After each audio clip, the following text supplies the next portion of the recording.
குடியரசு துணைத் தலைவர் பதவிக்கு பாஜக சார்பில் சிபி ராதாகிருஷ்ணன் அறிவிக்கப்பட்டுள்ள நிலையில ஏற்கனவே குடியரசு துணைத் தலைவராக இருந்த ஜெகதீப் தங்கார் எங்க இருக்கிறாரு, அவரு எப்படி இருக்கிறார், அவரை தொடர்பு கொள்ள முடியலையே அப்படிங்கிற மாதிரி காங்கிரஸ் உள்ளிட்ட எதிர்க்கட்சிகள் ஒரு சந்தேகத்தை எழுப்பி இருக்கிறது. பாஜகவுக்கு மிகப்பெரிய ஒரு தலைவலியை கொடுத்திருக்குது. பாஜக ஆதரவோட கடந்த 2002ஆம் ஆண்டு குடியரசு துணைத் தலைவரா ஜெகதீப் தங்கர் தேர்வு செய்யப்பட்டார். 193 வாக்குகள் இவர் தேர்வு செய்யப்பட்டார். இவரோட பதவி காலம் பாத்தீங்கன்னா 2027 வரைக்கும் இருந்துச்சு.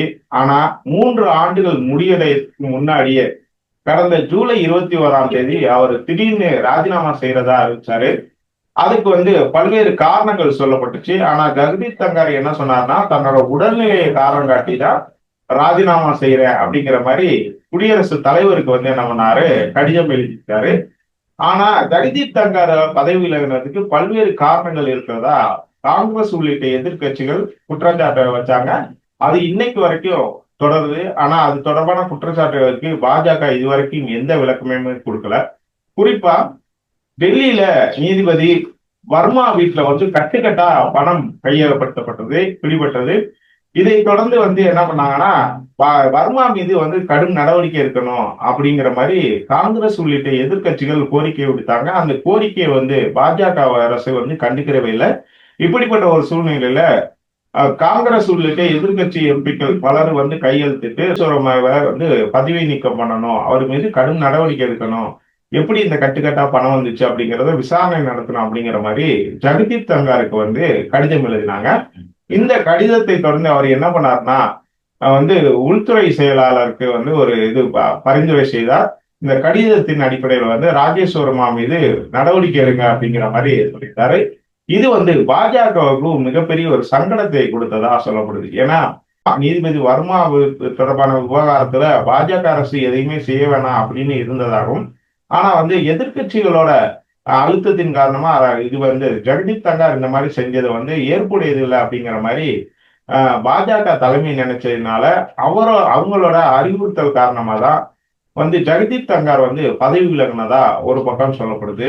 இன்னொன்னு பாத்தீங்கன்னா, ஜெகதீப் தங்கார் வெறும் குடியரசு துணைத் தலைவரா மட்டும் இல்லாம நாடாளுமன்றத்திலையும் ராஜ்யசபா தலைவரா இருந்தாரு. இதனால அவரு மல்லிகார்ஜுன கார்கே உள்ளிட்ட காங்கிரஸ் முக்கிய தலைவர்களோட நெருக்கமா இருந்தாரு அப்படின்னு சொல்லப்படுது. குறிப்பா மல்லிகார்ஜுன கார்கே, ஆம் ஆத்மி தலைவர் அரவிந்த் கெஜ்ரிவால் உள்ளிட்டவங்களோட தொடர்ச்சியா பேசியிருக்காரு. இது பாஜகவுக்கு பிடிக்கல. அதனாலயும் ஒரு காரணம் அவர் ஜெகதீப் தங்கார் பதவி விலக வைத்ததுக்கு காரணம். தங்கார் உடல்நலம் பிரச்சனை காரணமா தான் பதவி விலகிறேன்னு சொன்னாலுமே பாஜகவோட அழுத்தத்தின் காரணமாக தான் அவர் பதவி விலகினார் அப்படிங்கிற மாதிரி பரவலா பேச்சு இருந்தாலும், இன்னைக்கு வரைக்கும் பாஜக தரப்புல அவர் உடல்நலத்தினாலதான் அவர் பதவி விலகினார் அப்படிங்கிற விஷயத்த மட்டும்தான் தொடர்ச்சியா சொல்லிட்டு வராங்களே இல்லையா, மற்ற எந்த காரணங்களையுமே அவங்க சொல்றதுக்கு முன் வரல. அதே மாதிரி எதிர்க்கட்சிகள் கூறக்கூடிய குற்றச்சாட்டுகளுக்கும் அவங்க சரியான ஒரு பதிலை கொடுத்ததா தெரியல. இதுக்கிடையில ஜெகதீப் தங்கார் எங்க போனாரு அப்படிங்கிற ஒரு கேள்விதான் மிக பெருசா உருவெடுத்திருக்குது. என்ன காரணம்னா, அவர் ஜூலை 21ஆம் தேதி இது பண்ணாரு, பதவி விலகினாரு. அதன் பிறகு பாத்தீங்கன்னா அவர் எங்கேயுமே வெளியே பார்க்க முடியல அப்படிங்கறதா பல பேரோட குற்றச்சாட்டுகளா இருக்குது. ஏன் அப்படின்னா, ஜெகதீப் தங்கார் முன்னாடி டெய்லியோ இல்ல 2 நாளைக்கு ஒரு டைமோ ஏதாவது ஒரு பொது நிகழ்ச்சியில பங்கேற்றுக்கிட்டே இருந்தார்.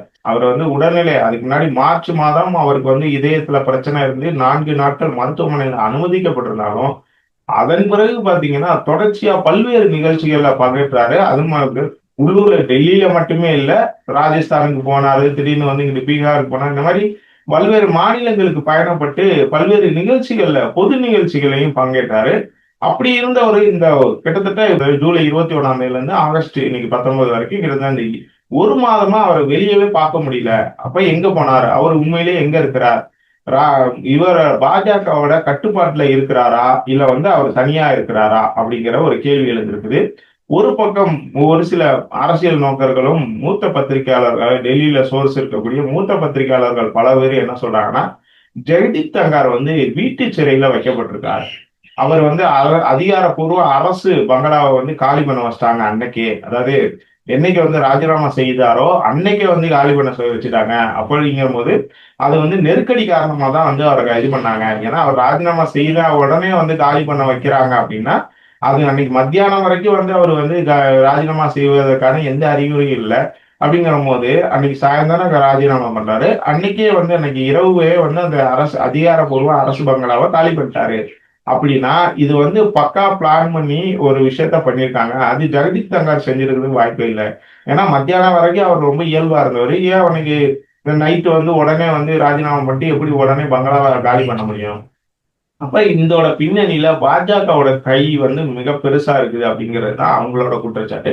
அது மட்டும் இல்லாம ஜெகதீப் தங்கார் வந்து முழுக்க முழுக்க நம்ம சொல்றத மட்டுமே கேட்பாரு. அவரு குடியரசு துணைத் தலைவரா இருந்தாலும் அவர் நடுநிலையா இருக்க தவிர பாஜக வந்து என்ன சொல்றோமோ அதை மட்டும் தான் செய்யணும் அப்படின்னு நினைச்சிட்டு தான் அவரை வந்து பதவியில அமர்த்தினாங்க. ஆனா அதை மீறி அவருக்கு வந்து நிறைய எதிர்க்கட்சிகளோட வந்து ஒரு நட்பு பாராட்டினாரு. அந்த மாதிரி விஷயங்கள் அது போக இந்த நீதிபதி வர்மா வீட்டுல வந்து பணம் கையகப்படுத்தின சிக்கன விவகாரத்திலையும் அவர் வந்து நேர்மையா வந்து உத்தரவிட்டது இதெல்லாம் தான் அவருக்கு சிக்கலா மாறுச்சு. அதனால அவர் வந்து வெளியில விட்டோம்னா அதாவது பொது வெளியில அவரை பேச விட்டா வழக்கம் போல வந்து பல்வேறு நிகழ்ச்சிகள்ல ஜெகதீப் தங்கார் பேசுவாரு. அந்த மாதிரி பேச விட்டோம்னா பல்வேறு உண்மைகள் வெளியே வந்தது தேவையில்லாத பாஜக மத்தியில் ஆளக்கூடிய பாஜகவுக்கு ஒரு தலைவலியை கொடுக்கும். அப்படிங்கிறதுனால அவரை முழுசா வந்து ஒரு கட்டுப்பாட்டுல வச்சிருக்காங்க. குறிப்பா ஒரு ராணுவ பாதுகாப்போட வீட்டு சிறையில வைக்கப்பட்டிருக்காரு அப்படிங்கிற மாதிரி ஒரு குற்றச்சாட்டு வந்து மூத்த பத்திரிகையாளர்களும் டெல்லியில சோர்ஸ் இருக்கக்கூடிய பல்வேறு அரசியல் நோக்கர்களும் தொடர்ச்சியா சொல்லிட்டு வராங்க. இது உண்மைதானா அப்படிங்கிற ஒரு கேள்வி வந்து நம்மளுக்கு எழாமல் இல்லை. இன்னொன்னு பாத்தீங்கன்னா இப்ப ஜெகதீப் தங்கார் உண்மையிலேயே வந்து இதுல மருத்துவமனையில இருக்கிறாரா இல்ல உயிரோட தான் இருக்கிறாரா அப்படிங்கிற மாதிரியும் சில பேர் வந்து கேள்வி எழுப்புறாங்க.